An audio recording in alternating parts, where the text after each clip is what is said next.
I have a fantastic photography book collection that I built up over the years, and I think it's a really great joy. And also another nice thing about photography books is kind of like a poor man's way of collecting photography. Welcome to the Red, Green, Blue Podcast. Thanks again for tuning into the podcast where we explain the technical, creative, and business aspects of photography and filmmaking. Now, today, I'm going to talk about some of my favorite photography books. I've said this before, but I'm going to say it a million times because it's honestly the only true thing about learning photography. The way you do it is by looking at pictures and taking pictures. The way you learn how to make films is you watch films and you make films. That's it. Anything else is just not true.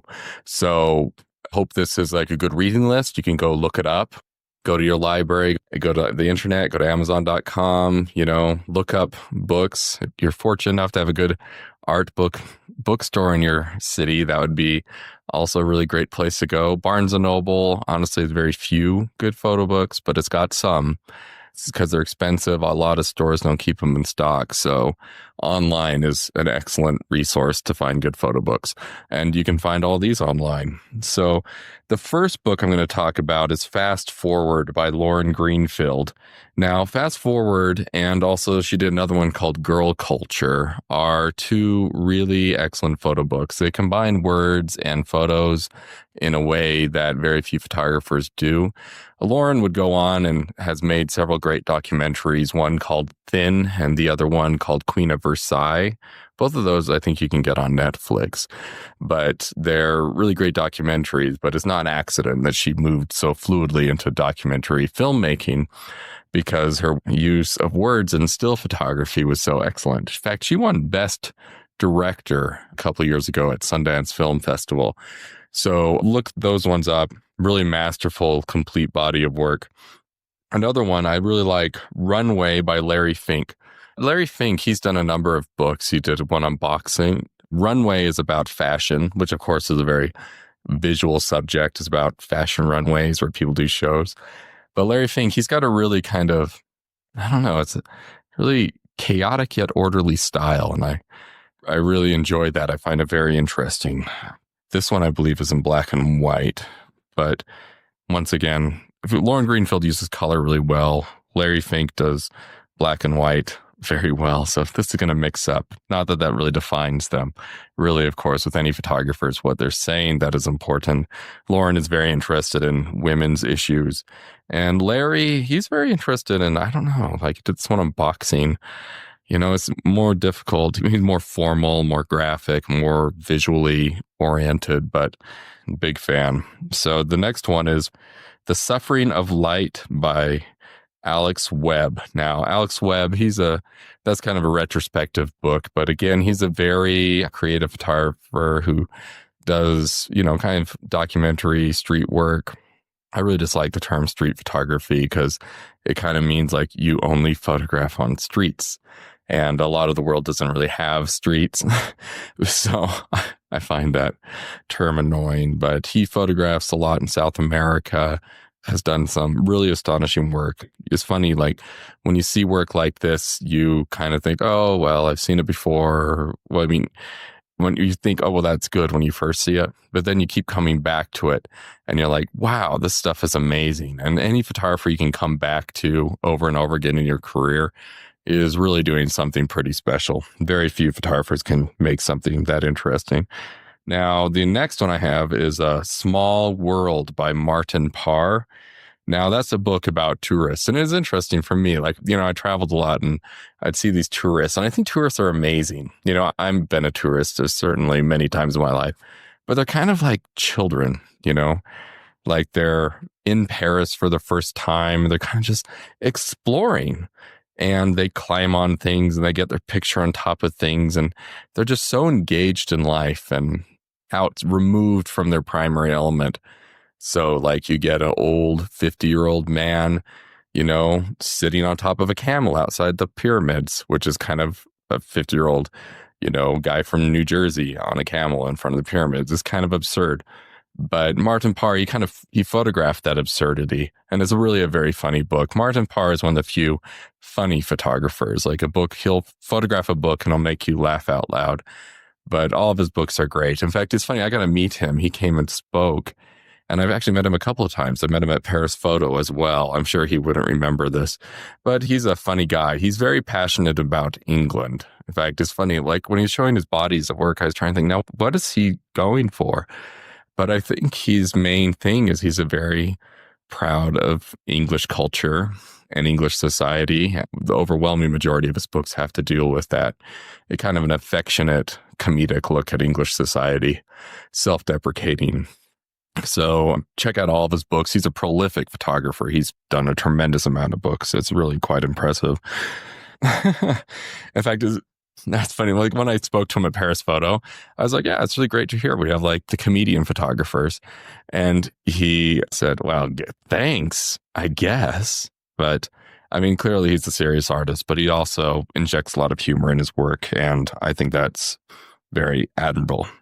So my next book is American Odyssey by Mary Ellen Mark. Now, Mary Ellen Mark is one of the few major photographers. Well, she's done the vast majority of her work in the United States, and she's a very excellent photographer. I mean, Mary Ellen Mark, even among major photographers, is kind of in a category of her own. And you talk to other major photographers, and they'll agree with this. So I'm not alone in this feeling.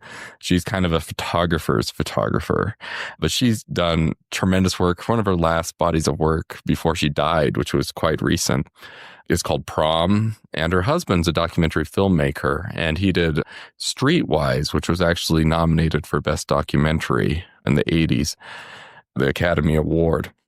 But it's really worth looking at all of her work. But this American Odyssey book, since it's a retrospective, I feel, of some of her best work, I would certainly give it a very close look. And it's, again, I got, I think, a copy of that book when I was 19. And it's a book I've always come back to. And it's always been an inspiration. I mean, Mary Ellen, like the way she's got such humanity in what she does. She just cares so much for her subject matter. And she's not judging or like trying to push an agenda as many photographers are. She's just kind of like letting them be who they are and enjoying them and taking their photo. In fact, it's funny. Now, Woody Allen as a man has been photographed often, but I feel she did one of the best portraits of him. And honestly, one of the best celebrity portraits I've ever seen. And it's such a simple portrait. It's basically just Woody Allen standing with an umbrella on a bridge. That's it. But it really just speaks volumes, and it's just a gorgeous portrait. So, and that's the thing about Mary Ellen. She's not like scared to keep things just simple. She doesn't feel like she needs to, once again, just impose so much on the image and on the subject. Like she just kind of navigates it, but there's very few people can pull it off. In fact, I've showed her work to people who don't know as much about photography, and they kind of react like, so what's so special about this? It looks like she just took a picture of it. Like, that's the genius thing about it. She did just take a picture, but almost nobody could take a picture that well, you know? And it's really a shame that she's gone from photography, and she will be sorely missed. I don't know if we'll ever have another person like her in the medium because, you know, I don't know, photography was in a really great place in the 70s, and a lot of really smart people were going into the medium. But I don't know. She certainly is a fantastic photographer, and to look at her work is a great joy. And once again, we can do it just by, buying her book for, $10 or $20 online and reading it, or going to the library if you're fortunate enough to have a library that is good at stocking photo books. That's a thing I should point out. Like a lot of libraries, because librarians tend to be word people, they don't really collect art books or photography books in particular as well as they do other disciplines. And art books and photography books are expensive. And even if they have like an art librarian, which it takes a very massive library to have somebody like that, usually a large university with over 10 or 20,000 students might have one. But even then, the librarian might be more into like impressionists or something like that. So they won't necessarily collect photography books as aggressively as they should. So, you got to hunt for these things to a degree. But I find I have a fantastic photography book collection that I built up over the years, and I think it's a really great joy. And also another nice thing about photography books is kind of like a poor man's way of collecting photography, because they do increase in value, because it's very difficult to do another print run of them, so they often won't. And you can buy one for like $50. And my photography books are definitely worth more than when I bought them. Some of them are going for hundreds, a couple even for thousands now.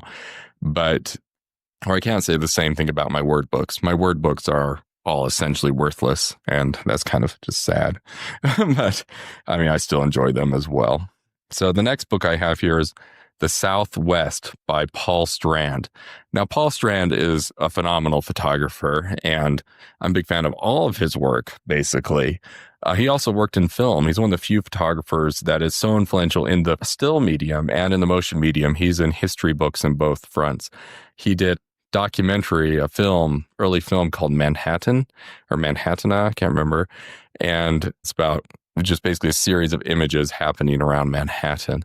But he did really wonderful experimental filmmaker. He also did a film called Land for the government. And it's very beautiful. All of his work is very beautiful and simple. He was a communist. He would triumph the common man, I guess. So like politically, his views are kind of dated, but still his work resonates and is certainly worth looking at. The next thing I have here is In the Realm of Nature by Eliot Porter. Now, Eliot Porter, he's a landscape photographer, but he's kind of not this Ansel Adams variety. He does these very simplistic yet complex compositions. So he's different among a discipline of sameness.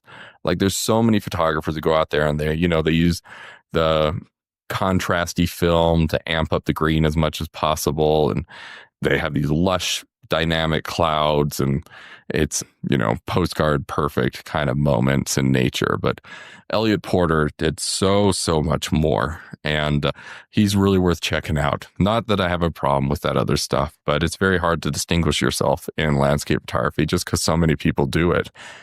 Of course, Ansel Adams is being the father of all that. I also think it's like kind of a discipline thing. Like it's a lot of fun to take landscape photos, because mountains never get mad at you. They never get late. They never dislike how they've been photographed. It's just emotionally more therapeutic. So people find it very recreational. And again, that's a very good thing.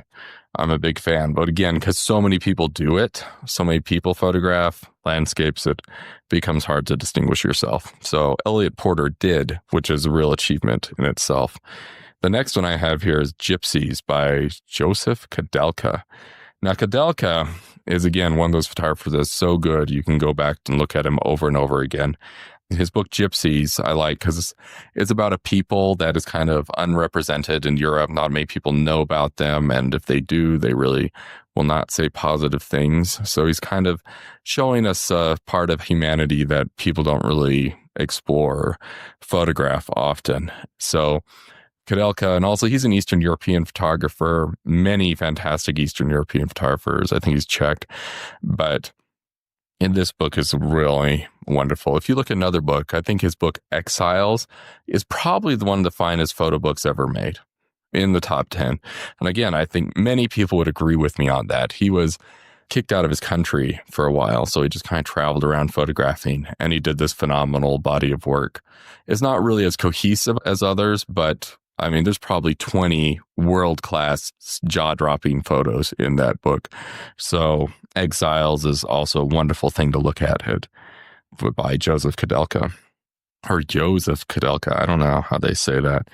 And then the last book I have on this list, this is a short list. I really could go on forever about all the photo books I really like. And maybe I should do that on another podcast where I just sit by my bookshelf and just pull out every book that I love and talk about it. But for now, I'm not going to do that. Migrations, any one of these photographers, like you can look at the one book I showed you, but if you look at their name, you'll find 10 books that are wonderful. And those 10 books will lead you to another 10 books. This is just to get you beginning. Because I think a lot of people, like they look at National Geographic, they look at this, they look at like Nature's Best or They look at Vogue, and these are really great, excellent uses of photography. I don't want to seem to demean them, but the field of photography is so much bigger and more diverse that those are kind of starting points. And I can tell you, everybody who photographs for National Geographic or Vogue or Rolling Stone or did that really great project you saw on the internet, they are looking at these books and they will tell you that this is phenomenal work. Like, people who shoot for Vogue don't just look at Vogue. They look at a lot of other things, and that's how they're able to develop their unique style. Same thing with National Geographic or any photographer who's ever working at all. So Sebastião Salgado, he's a Brazilian photographer who's really astonishing. Again, a bit of a socialist, but he did this book called Migrations, which is about, or Exodus, depending on where you see it's published. In the US, it's called Migrations. In Europe, it's called Exodus, and most everywhere else in the world is called Exodus. But he shows people who have to leave the community by war, famine, things like that. He did another one called Workers. It's funny because he's an economist, so this is very close to his field of study. Migration patterns, nature of work, these are things that economists spend their life struggling with. And he did it in photographic form. But again, if you've never seen Salgado's work and you've never seen Migrations or Workers or any of his books, you're in for a real treat. So Migrations is a really excellent book. And again, like Exodus or Migrations, depending on what you call it, Workers, you will find like Workers is probably one of the greatest photo books of all time. I really will do a podcast on the greatest photo books of all time. These are just some books that I really like that are phenomenal. And they're great examples of these photographers' work, but I'm going to do another one on really great photo books. Because honestly, this is a thing. I don't know, cinematographers might not like me saying this, but I find cinematography very conservative. And more conservative than still photography.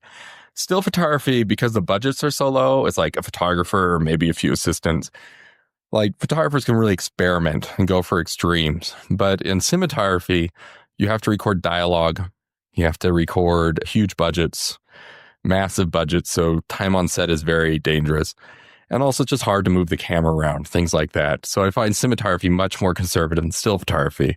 Even if you're a cinematographer, I would look in as many photo books as you can, because you can see a lot of ideas, a lot of experimentation that you can then put in that more pressurized thing of a film set. You can then execute. And many of the best films and photographs and stuff in films are influenced by still photography a lot. In fact, Mark Remack, he's done music videos for every major artist and is probably the biggest of all time. He uses still photography books as his main source of inspiration. So thank you for tuning in once again. Bye.